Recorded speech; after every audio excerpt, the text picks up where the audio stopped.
జెండా అజెండా అదే కవిత బీఆర్ఎస్తో తెగదెంపులు చేసుకున్నారు. ఇది తెలిసిన విషయమే. కానీ కొందరికి కొన్ని డౌట్స్ ఉన్నాయి.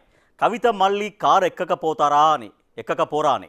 కానీ దానికి ఛాన్స్ లేదు అంటుంది కవిత. అంతేకాదు కేసీఆర్ బాటలోనే తన అడుగులు ఉంటాయని తేల్చి చెప్పేశారు. ఇంతకీ ఆమె లక్ష్యం ఏంటి? బీఆర్ఎస్ స్థానాన్ని భర్తీ చేయాలనుకుంటున్నారా? కేసీఆర్ ఇమేజ్ను జాగృతికి మైలేజీగా మార్చుకోవాలనుకుంటున్నారా? కేసీఆర్ బాటలోనే తానంటున్న కవిత. బీఆర్ఎస్ వద్దు, కేసీఆర్ ముద్దు అనిలా స్టేట్మెంట్. కవిత భవిష్యత్ కోసం గ్రౌండ్ ప్రిపేర్ చేసుకుంటున్నారా? అసలు కవిత వ్యాఖ్యల సారాంశమేంటి? కేసీఆర్ ఎజెండానే మా ఎజెండా, అదే ఎజెండాతో జాగృతి పనిచేస్తుంది. సామాజిక తెలంగాణే మా లక్ష్యం. ఇదే అంశంపై ఇక తెలంగాణలోని అన్ని వర్గాల ప్రజలను కలుస్తాం. ఇవి కల్వకుంట్ల కవిత చేసిన వ్యాఖ్యలు. తాను బీఆర్ఎస్ కు దూరమయ్యాను కానీ తన తండ్రి కేసీఆర్ కు కాదని మరోసారి చెప్పకనే చెప్పారామె. కవిత తాను ఏ పార్టీలో చేరను అని ఇప్పటికే కుండబద్దలు కొట్టినట్టు చెప్పేశారు. దీనికి రెండు కారణాలు ఉండే అవకాశం ఉంది. ఒకటి, తిరిగి బీఆర్ఎస్ తో కలిసి పనిచేసే అవకాశం. రెండోది, సొంతంగా ఓ పార్టీని పెట్టడం. మొదటిది జరుగుతుందా లేదా అనేది కాలమే సమాధానం చెప్తుంది. కానీ రెండోది మాత్రం ఆమె లక్ష్యంగా కనిపిస్తోంది. ఎందుకంటే పార్టీ పెట్టడానికి కావాల్సిన క్యాడర్ ఇప్పుడు ఆమె దగ్గర్లేదు. అందుకే ఈ అంశంపై స్పెషల్ గా ఫోకస్ చేసినట్టు కనిపిస్తోంది.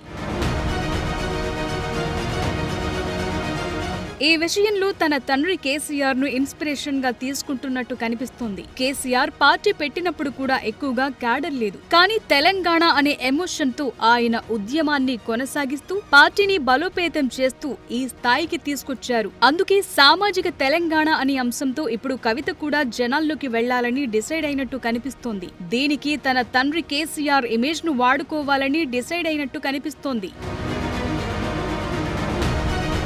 బీఆర్ఎస్ కు రాజీనామా చేసే సమయంలో కూడా పార్టీని వీడుతున్నాను కానీ తన తండ్రిని కాదన్నారు. ఇప్పుడు కూడా తన తండ్రికి అనుకూలంగానే వ్యాఖ్యలు చేస్తున్నారు. కేసీఆర్ తెలంగాణను చాలా అభివృద్ధి చేశారని, కానీ ఇంకా కొన్ని పనులు పెండింగ్ లో ఉన్నాయంటున్నారు. ఇకపై ఆ పనులను జాగృతి టేకప్ చేస్తుందని చెప్తున్నారు. కానీ ఇక్కడ విషయం చెప్పకనే చెప్తున్నారు కవిత. కేసీఆర్ ఆశించిన మార్పు బీఆర్ఎస్ తో సాధ్యం కాదని, అందుకే తాను రంగంలోకి దిగాల్సిన పరిస్థితి వచ్చిందని, అందుకే ఒకే దెబ్బకు రెండు పిట్టలన్నట్టుగా బీఆర్ఎస్ పార్టీకి ఏమీ చేత కాదు అని చెప్తూనే తన తండ్రి ఆశయాలను ముందుకు తీసుకెళ్లే కర్తవ్యం తనదే అంటున్నారు.